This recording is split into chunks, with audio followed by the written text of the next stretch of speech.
What up, y'all? It's Scally Cat here from Scally Cat Vision. You can tune in Mondays, Wednesdays, and Fridays, and this is Shipwrecked. D-Mo in the building. B-Mo Underdogs is in the house. Ryan Connor. Yo, what's happening? Cat.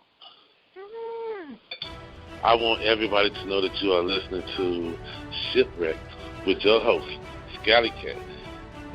Did I do it right? Yeah, you did it right. Thank you. No doubt about it. Hey, I'm B-Mo Underdogs, CEO of ICU. ICU is stand for Integrated Cultural Unity. Basically, what the Integrated Cultural Unity is like there's three different components. There's the entertainment side, there's the entrepreneurial side, and then there's the community outreach side or activist or whatever you want to call it. But basically what we want to do is tackle every aspect of our communities. You know, I mean, like a couple of weeks ago, we got a chance to watch our very own Ryan Connor, you know, do a performance for the Hero Inside.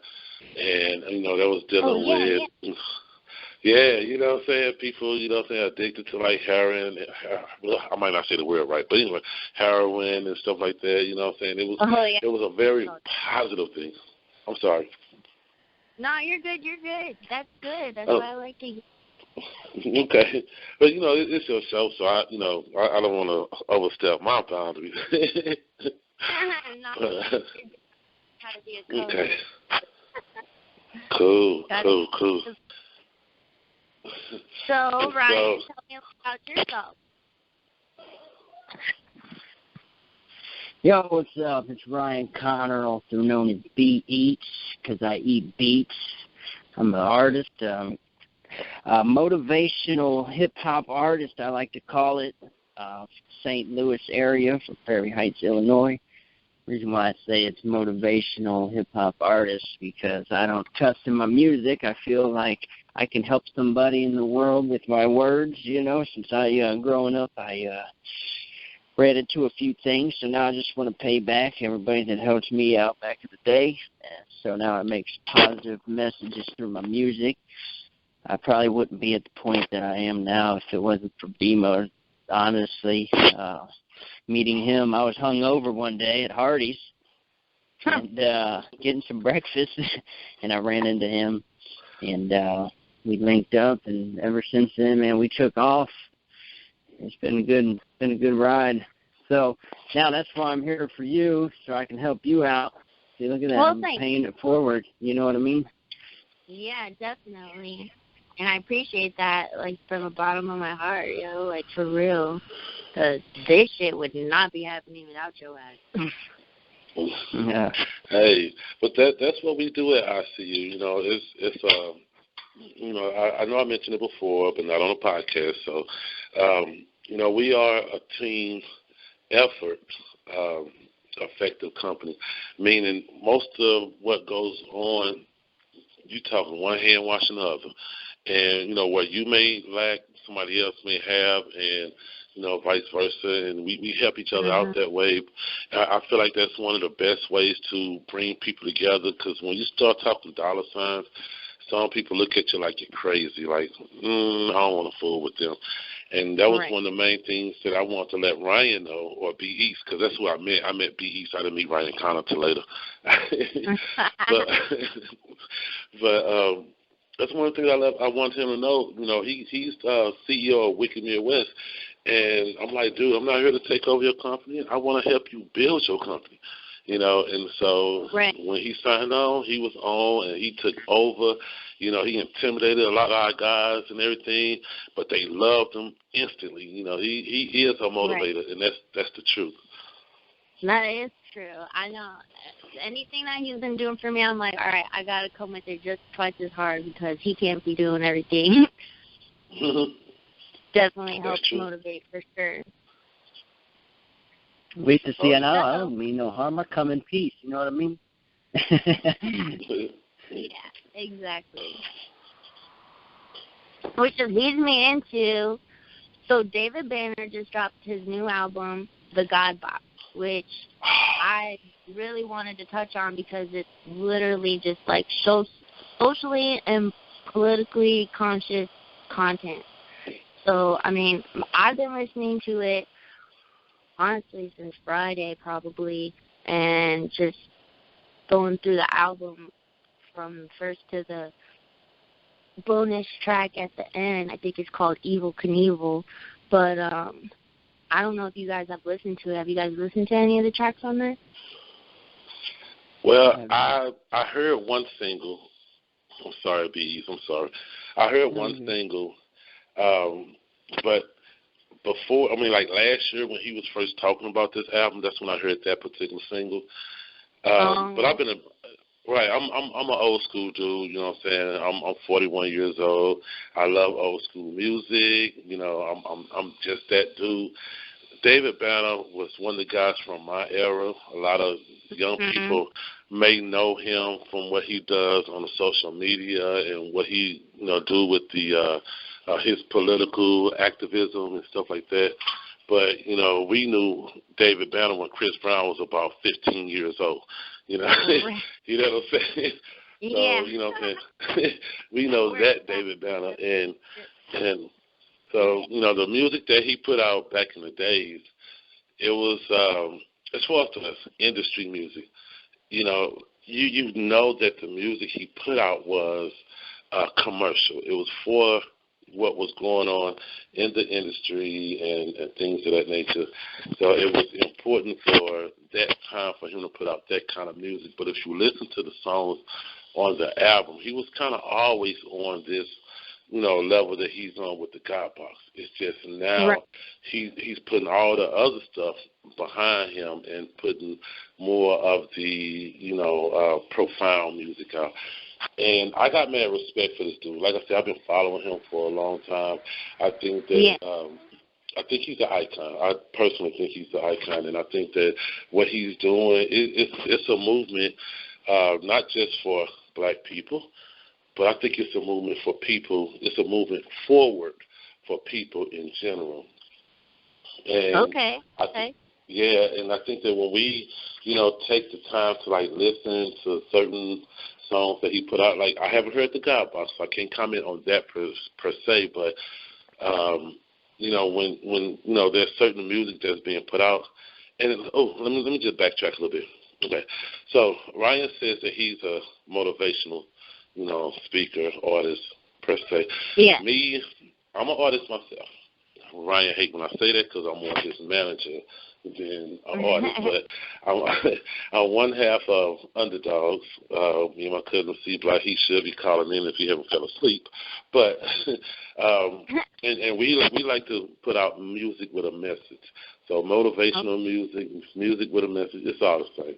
And the point of it is that's the kind of music that David Banner is really kind of focusing his attention on now, is putting out music with powerful messages that's going to help, like I said, forward everything that we are, because I'm not against people. I'm not against no kind of people.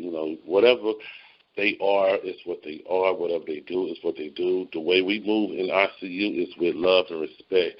So I try to make sure that's what we do, no matter who we talking to. And even, if I haven't, but if I had a situation where people was getting disrespectful, it's like, okay, let's cut it off. I'm not going to continue on that path because I don't want to plant seeds of, discord and anger and stuff like that. So, getting back to the subject. I feel that we need more content like that, like the Kendrick Lamars and the guys that's really putting out messages that's going to help us. That's my dude. I love Kendrick Lamar too. Okay, so then personally, who do you think is coming with the heat for socially conscious content, Kendrick or David Banner? Well, I kind of was comparing the two, and I don't know. It's really a toss up. It really is. Just because I have to agree. It's really hard. I have to agree. It really is a toss-up. But because I have heard a lot of Kendrick Lamar's music, outside of the radio plays that he gets, or was getting at one point, a lot of his music has always been socially conscious, even if it's just hood conscious, or if it's just something for the women to think about, or you know what I mean, something for black people to think about, or whatever. Right. So yeah, I mean, I would have to give that to K-Dot, Kendrick Lamar, only because I have followed him as well, and I have always kind of, taken a liking to not only just his music, his style, his flow, delivery, just the way he put music together, the way he put an album together. Oh my goodness, it's crazy. So I mean, dude is like. I check out the album because right. Okay, so I have watched David Banner on the Breakfast Club, his interview, and how you were saying like you come with motivation and respect, and a quote that he said was, "It's better to believe in the moral code." Basically, don't believe in a man or a woman, but believe in the codes and the ethics. Oh my right. God. You're gonna have to edit this part out. My son is doing nuts. Well, yeah, because a lot of what we follow. Well, I really can't say myself. I'm sorry. Forgive me, but a lot of what is being followed in today's music is the trends that's being set on radio and TV and the social media sites and things like that. So, right, have you listened to any of the songs? I have not. And to be honest, I mean, this is kind of messed up, but I don't listen to much outside music. I mean, now if somebody gives me somebody to really listen to, it's like, man, you need to listen to, like the other artist you told me yesterday, I don't know, Black Bear or something. I mean, I listen to, you know what I mean? But I don't really follow up on that, It's never really followed up on it. That's crazy because I'm in the music business, you know what I mean? But some people are like that on a hip-hop head, I guess. I don't know. I'm not saying you're not either. That probably came off weird. But I just like to know everything, I guess. Mm-hmm. That's good, though. See, and that's how you get your info for your Shipwreck show. I like the album cover is amazeballs. It's like a white background, and it's like it's like a silhouette of his face, and it's like all university looking, hashtag the God box. But I think that looks pretty dope. But I like the song Who Want It. I think it's like the second one on there, featuring Black Thought and Watch the Duck. That one's got a nice like beat to it, but he just goes in. He also got like some singing in there too at the end, like on the chorus and stuff, so it kind of like flips you up. I kind of feel like the album would be like Kendrick Lamar content with like Childish Gambino instrumentals. Like that's like the album, in my opinion. It is very instrumental, but it's just got content after content. Like, whoa. So you being like above our generation, do you think that it's hard for David Banner to actually get praise and respect and the love that maybe he should be getting? Is that for me or B? Either. One of y'all. Right. B-Mo, take that one over. Well, no. Because people like him can always get locked into a sort of box where, like some people may say, well, oh, he's too pro-black or something like that. You know what I'm saying? And they may dismiss him based on, the fact that he's this kind of Afro, right, fist-pumping type guy. And it's like, without digging into who this man really is, you know, or not even just the man itself, but digging into his artistry, you know what I'm saying, without digging into it, you will kind of get lost in that persona. So I would say, no, he don't get the respect he deserves. Yeah, that's kind of what I was feeling, too. It's hard because I feel like the younger generation, which is funny coming from me, but the people under me, I feel like they don't give a shit about this type of music at all. Wow. Or what did I tell you, Ryan? That quote from T.I. when he's like, I make socially conscious music, but y'all won't hear if it ain't about the money. Right. So it's just, I don't know. I just... Oh. So now let's jump forward and go to Ryan's favorite, Drake. Drake won 13 awards. He won 13 awards at the Billboard Music Award. Like, top artist, top male artist, top Billboard 200 artist, top Hot 100 artist, song sales artist, streaming songs artist, rap tour, Billboard 200 album, rap album, streaming song audio, one dance, that's what won. R&B song, one dance, R&B collaboration, one dance. That's all the awards he won. What the fuck? Now we're talking about Drake, right? At the, what was it, Music Awards? Yeah. Or Aubrey. People don't forget.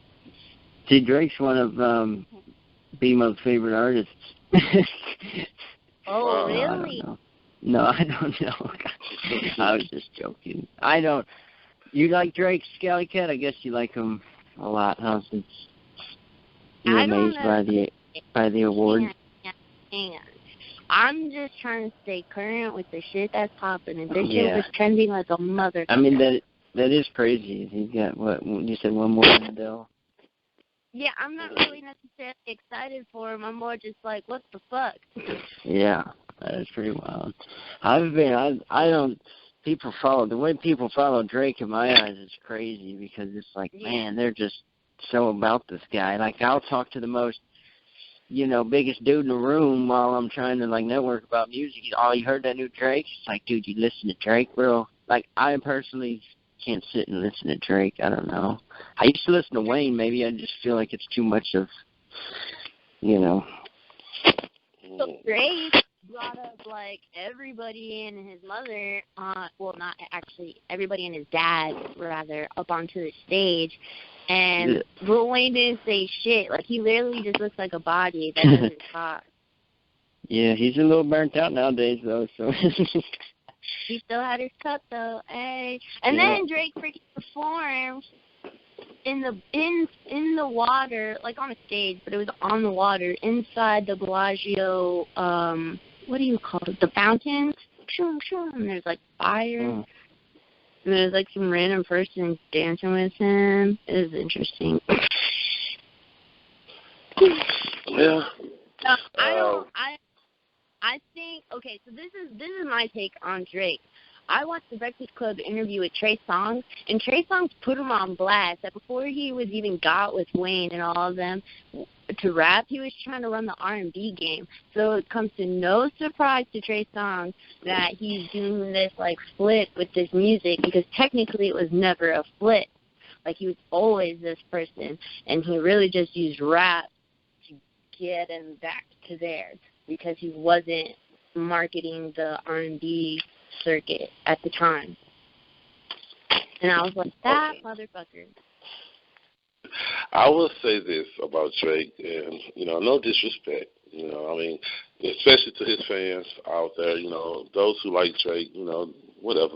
But anyway, I'm not much of a Drake fan. I was in the beginning when he first came out. When he was like, I could sacrifice the line, like, right.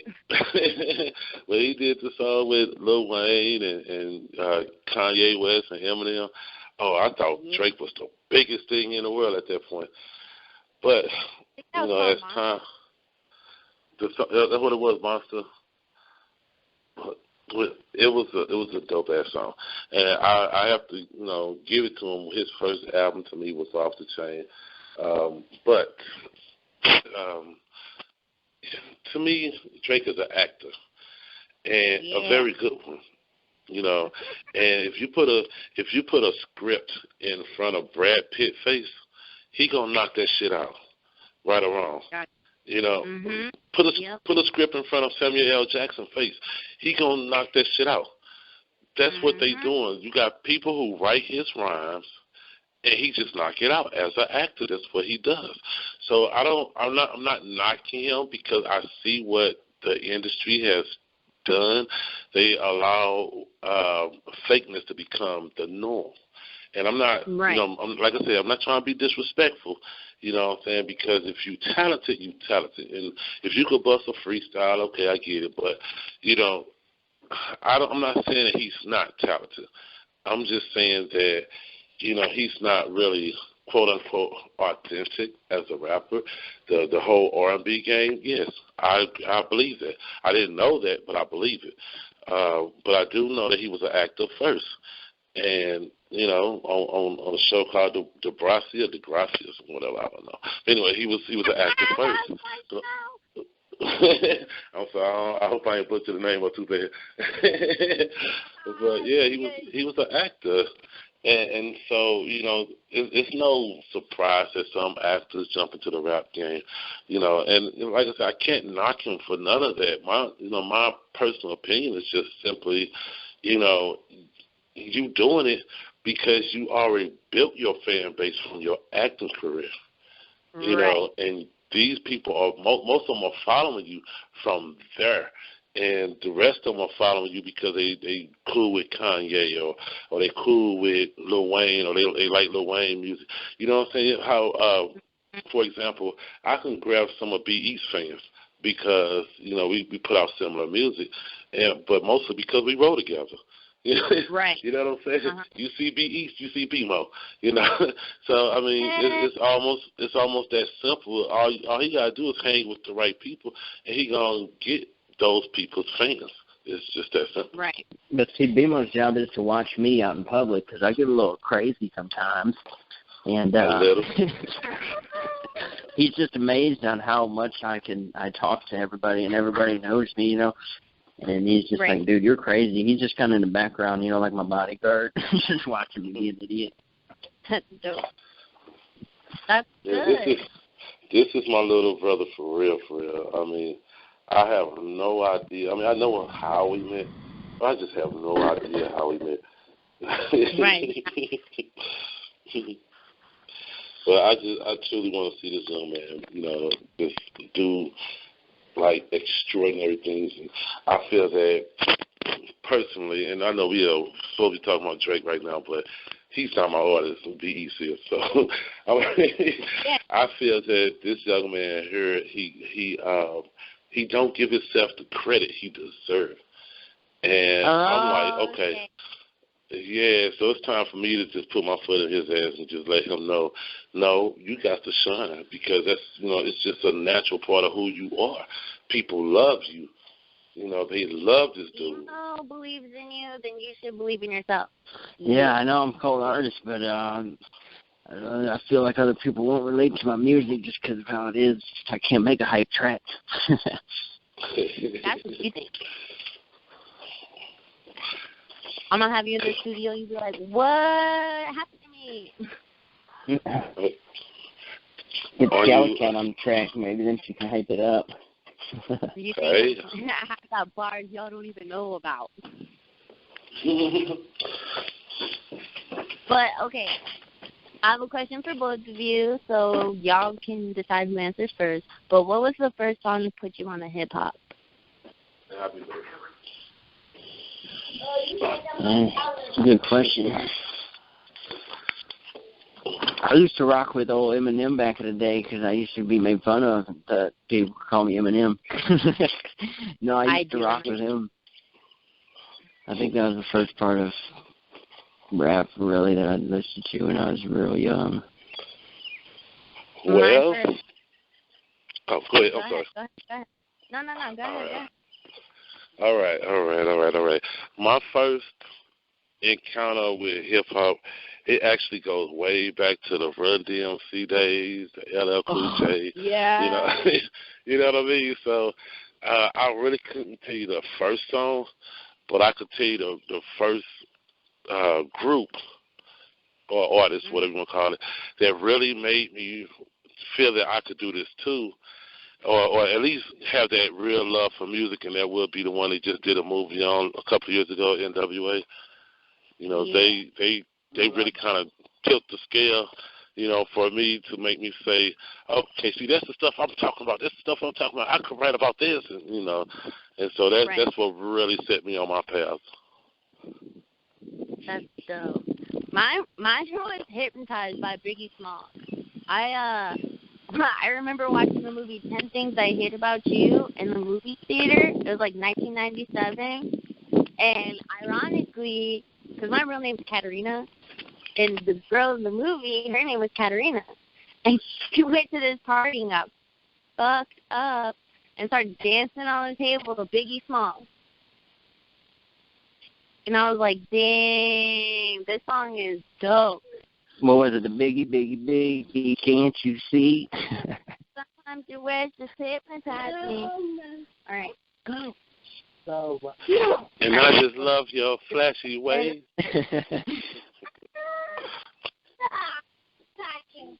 Leave it to B-Mo to finish it. You know, the funny thing about finishing this, see, I could take this whole conversation into a whole nother generation. But I won't. Not this. Well, I might. I don't know. Hell, I do that from time to time. I jump from subject to subject. But right now, I'm gonna stick to the. I'm gonna try to stick to the script as much as possible. But the funny thing about that song. No, you can't stick to the script always. Just sometimes. You could. Now you just told me about saying sorry all the time. That's aren't scripted. But like I kept going in and out of hip hop. So like I saw that movie, I heard that song, I was like, what's that? I was like, this is dumb. Okay. And then like 2001 came with 50 Cent and Many Men. And I used to get up in the morning before school, listen to BET, and at night when everybody went to bed and nobody knew what was going on. And I was just like, this is the dopest shit ever. Why isn't any of this stuff on the radio? I literally like fell in love with 50 Cent. I was like, this is my spirit animal. I don't know what in my life, but I used to be a gangster. I had felt like 50 Cent had put my life in song, even though I didn't live that life. 50 Cent probably mapped part of my brain in a different direction, and here I am today. See you, man. And how we do this is how we do. I was like, what? Oh my gosh, this is the shit. And then I came across T.I., and it was like, oh my god, it was a wrap. Because when I found out about T.I., it was obviously, I found out about everything after I started smoking weed. Like, that's when I got really into old school hip hop, like Run DMC and Grandmaster Flash and all of them like that. But I used to literally go onto Google the lyrics, play the song, and rap the shit. Like, I never left my house. Like, I just would look up all the dope songs that I like, and then on the weekends, I would go out and make a mix CD, and then I would know all the words, and everybody was like, what? What's this bitch? How the fuck she know all the words? I'm like, I've been practicing, motherfucker. I've been practicing. I just fell in love with hip-hop, really. Yeah. Hip-hop is a music of movement. It's a genre of music that it does supposed to send messages and really inspire. I mean, like most music, but but on a more aggressive stage. So, the way hip hop penetrated through America, shucks. I mean, it's almost undescribable or indescribable, whatever the word is. Anyway, but it's it really is. It's kind of indescribable because of the fact that at one point it was not even accepted as music. Right. Even my mother was like, "What is this? You listening to?" The first time she heard, me bumping one of NWA tracks, and it was like, talking some old provocative type stuff. And, she wasn't having that, so she made me cut that shit off instantly. But but it is one of them type of music that once you fall in love with it, you'll never stop listening to it. I mean, for real. I mean, I don't care how sucky it gets in the future. It's like you just can't help but to keep listening to it. Yep. Have you checked out the documentary called now that I'm mentioning it. No, Hip Hop Evolution. Well, I guess it's a docu-series. But have you watched any of this? I love this docu-series. And it's actually already won an award. They go straight through the first episode is the foundation. Then the second is the underground to the mainstream, the new guard, the birth of gangster rap. I freaking love that docu-series. It's very well put together. And BMO, that's also something that I'm also interested in too. Like doing a docu-series or so, a day in the life type of bullshit on YouTube of us networking and doing shit, just what we out here doing basically. I like it. I'm with it. I think that's a great idea. I think we could use this platform to the max because I also watched this other documentary called Stretch and Bobbito, Radio That Changed Lives. Do you know what I'm talking about? There's these two dudes. And I really I don't know. I mean, I haven't seen that one. Matter of fact, I haven't even seen a Hip Hop Evolution. But before we go any further, I got C-Block. He just called me, so I just connected him in. Okay. C-Block, the underdog, say what's up to Scally Cat. How's it going, Scally Cat? What's up, C-Block? I was telling and I was curious how you got your name because unfortunately I was in D-Block in jail, so I know some people might be wondering. Yeah, that's what's up. Where'd you get your name from? Huh? Where'd you get your Excuse me. What you say? I can't hardly hear. Where'd you get C-Block from? The name? From my name, my real name. Oh, okay. From your government? Yeah, my government. Yeah, you got that right. It's Corin Blockton. So I just took the C out of Corin, and I took the B-L-O-K out of Blockton, and it made it C-Block.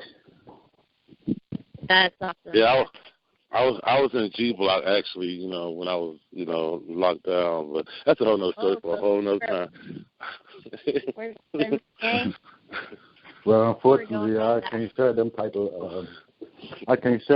of times with y'all though, because I ain't never been locked up. Thank God. I know that's right. Thank God. Mm-hmm. This chick at work wanted me to go walk around with her on lunch.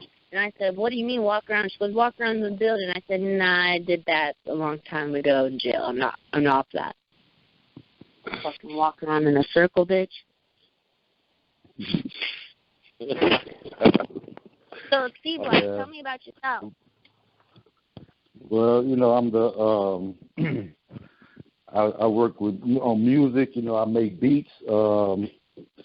You know, I'm the COO of ICU. I'm the CEO of Blood Cousin Productions. You know, Okay. yep. So what else you want to know? Let me see. How long have you been making beats for? Man, for a long time, since man, it's about how old was I crazy people? About 15, 16. So I don't. You know, I thought I got my first keyboard when I was about 12. Oh, wow. Yeah. He actually failed to mention he's the other part of the underdog, but it's okay. You know, you kick us to the currency. Hey, my bad. My bad. Yeah, I you know, I ain't forget about the underdog though, but you know, I was, you know, she said tell her something about myself. Okay, but, true. You know, so I was just trying to get her a little insight on stuff that I do, but you know, I am with the underdogs. You know, I make the beats with the for the underdogs. You know, hopefully that I can make beats for more than the underdogs. You know, but my style of beats, you know, they ain't hip to them yet. So you know, they still on them. You know, trap yeah, beats. trap beats, Maybach beats, or whatever. Right. I could do that. Huh? I could make a mumble rap. I know. Yeah. You know, we try. That's something that we try not to do. We try to at least be talking about something important. You know. Yeah, that's what I told her. Music with a message. Yeah. But we got your boy B East on the line. He quiet over there for some reason. Yo, what's up? I'm doing some networking, editing, and stuff. You know what I mean? No, nobody okay. knows. My bad. B East behind the scenes. Constantly working over here. What's happening, C Block? What's up with you, B East? You up there behind? You up there behind the scenes? Yeah. None of which would be possible. Yeah, I'm behind the thing right now, you know. Yeah, I hear you. You know. Yeah. Hey, just to throw a little randomness in there, do any of you guys watch UFC? UFC, it's all right. Hey, do you know some guy named? Is there a guy on UFC, Tyron Woodley or something? What's his name? Yeah. I heard of him. He's dude from East St. Louis. Yeah, so I was at work and stuff, and I met his mom actually, and she put me on a lot of stuff. Her daughter like dancing for Missy Elliott's videos or some crazy stuff, and her son's a UFC fighter. They just had a documentary down there in the city about him and stuff. Yeah. Oh, shit, dude. I can't think of the name, but it starts with the H. The Hardest Hit or something like that. Hang on. The Chosen One. Well, the documentary. I don't know what that is. Yeah. I think I might have seen that. But yeah, no. What's going on with UFC? Well, because I mentioned in the last podcast that Daniel Cormier and John Jones are going to have a rematch, and I just wanted to actually, give out that information because I really didn't say shit about it. The fight card is UFC 214, and like I said, it's a rematch. It's supposed to be July 29th at the Honda Center in Anaheim, California. The funny thing about this fight is it's got a lot of, controversy in it because they've already fought, and John Jones unanimously won that fight. It was UFC 182. But John Jones is also known as a poker, an eye poker. So there's a lot of reference to him. Because he's undefeated, John Jones. And he also tested undefeated for performance enhancers. So they put this guy, Jimmy Manawa, probably botching the name, as an insurance for Jones. as Dana White said. So we'll see what happens if it even ends up going down, because there's a good chance that John Jones might actually test positive. But just wanted to give that July 29th. Tune in. It's going to be a big one. Like I said, it's a rematch, so I'm going to be watching the shit. I like seeing people fuck each other up for some reason. I was just watching, though, just watching.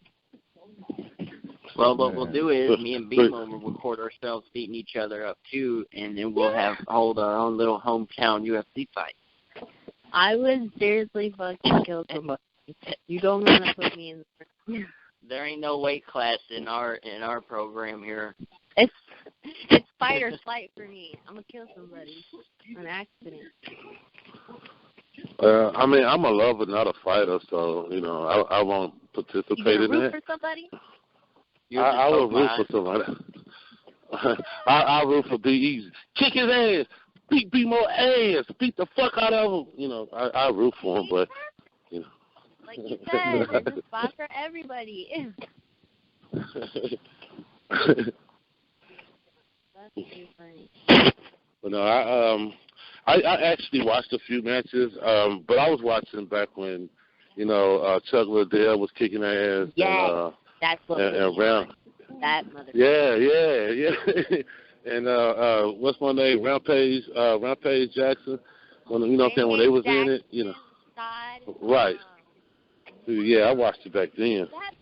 I feel so bad for him because he actually was in the documentary that I was just talking about on Netflix. I think it's called like The Hurt Locker, and man, he has gone through some surgeries, and he kind of can't get another fight right now. Like, he's out, kind of. And he also has got, like, nothing else to do. So he's been trying to work some, like, hosting gigs or some shit like that. But thank God Rampage got into acting. Yeah, that was a good one for him. I mean, he didn't do no justice for Mr. T, but, that do you remember GST? Is that what you just said? No, I said he didn't do any justice for Mr. T when he played Mr. T on that new 18. Yeah, I definitely agree with you there. Okay, who's at the store? That'll be me. My bad. I'm just kidding. Did you? Bruh. But honestly, what I'm saying, just to switch the subject up a little bit, I don't think none of them guys did anything for that movie, the 18, but that's just my opinion. No, for real, you're absolutely right. And how cheesy was it? He was like, I love it when a plan comes together. Right. Exactly. I was like, this motherfucker. And then they had Jessica Biel in that bitch. Like, okay, yeah, she's hot, but whatever. Casting, not me. Oh. See, I don't even remember that movie. I just remember the TV show. That's just how bad it was. Oh, shit.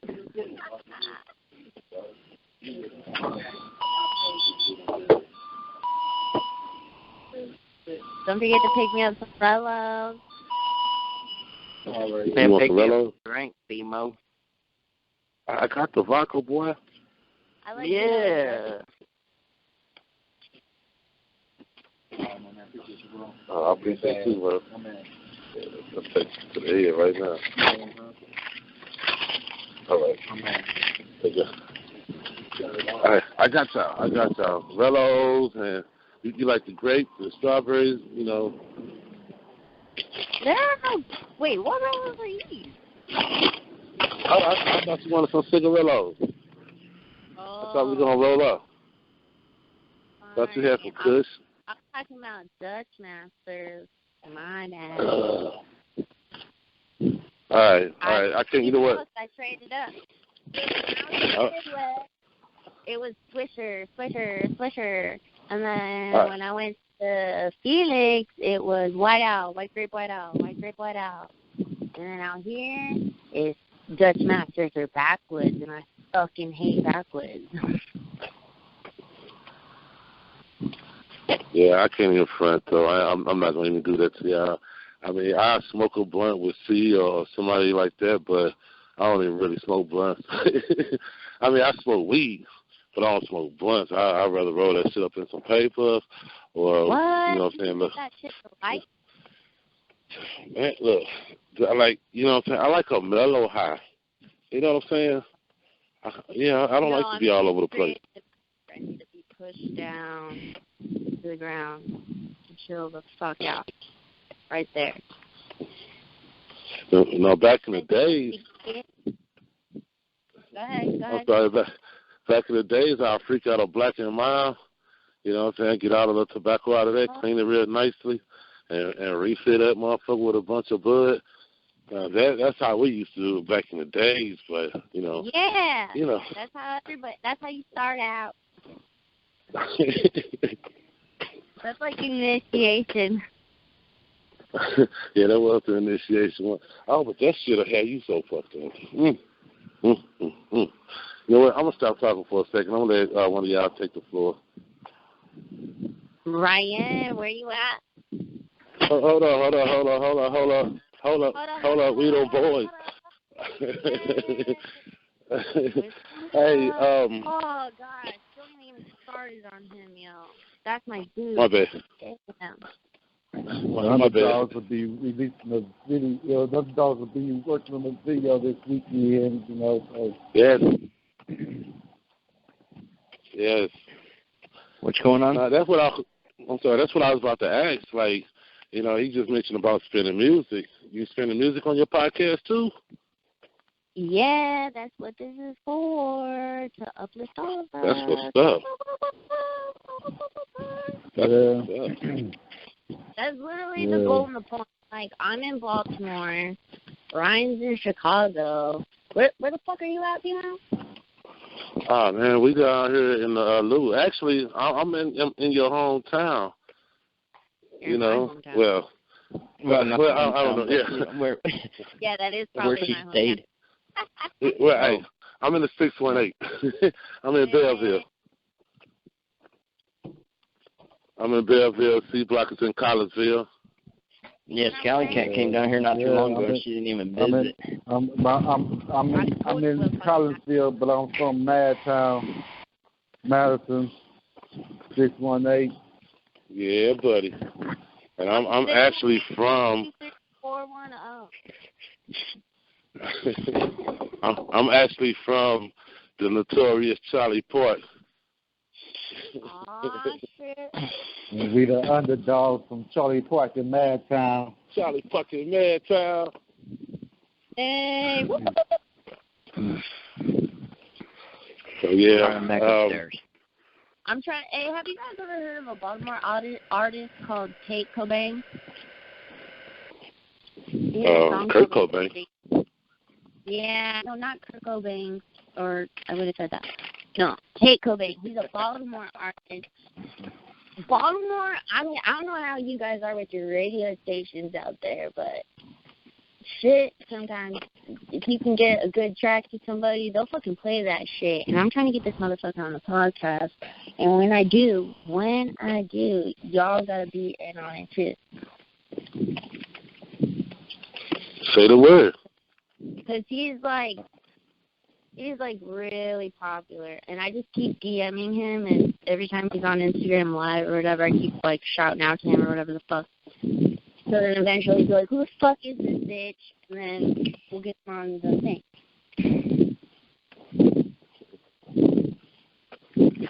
Well, I'll tell you what. Send me his name. You know, you can send it to me directly, or however you want to do it, or Ryan Connor. You know, I mean, and I'll reach out to the cat. You know, I'm not saying that I'm the man, but I am the man though. But no, I'm just saying. Well, no, I mean, I do have a lot of people reaching out to me, looking for some kind of assistance and whatever. And I really have no idea how my name got spread the way it did, but whatever the case is, I thank God for it, and I'm going to take full advantage of it. And that's what we also do, honestly. Shit.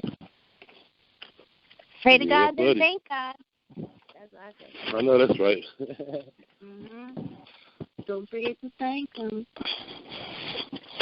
Hey, you guys know All right, who Bobby Schmurk is, right? I didn't hear you. What'd you say? I said, do you guys know who Bobby Schmurk is? Oh, yeah. That's The guy one who's sitting that in had jail right now? that. Right. I want to make a meme so bad that's like got Suge Knight on one side and then Bobby Schmurder on the other, and I'm going to say, no one's going to bail this dude out? I'm like, dang, we just going to let him sit? I'm trying to hear another track, yo. I was getting it. Well, How about a week see, ago? that's the fickle and funny thing about the music business. See, I mean, he came out with a hot track. You know, I haven't heard the album, but I heard it was, you know, really a nice album or whatever the case. But you know, with all the marketing and promotion that was put into it, he didn't make any money. So, from my understanding, they don't want to bail him out because they don't want to run the risk of him doing what they call a sophomore flop. You know what I'm saying? Like they put all his money into him, and then he come out with another album, and it don't do shit. So that's kind of the reason why they won't bail him out. And that's Def what, Jam, isn't it? Right. Def Jam.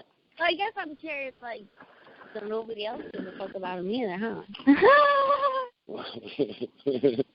Fortunately. I mean, but see, I mean, people have to recognize what makes the music. You know, I mean, what really drives the people. Most of the time, it's not the lyrics. Most of the time, it's the music, it's the beats and stuff like that. Beat C-Block is the beat. Right. It's the beat C-Block.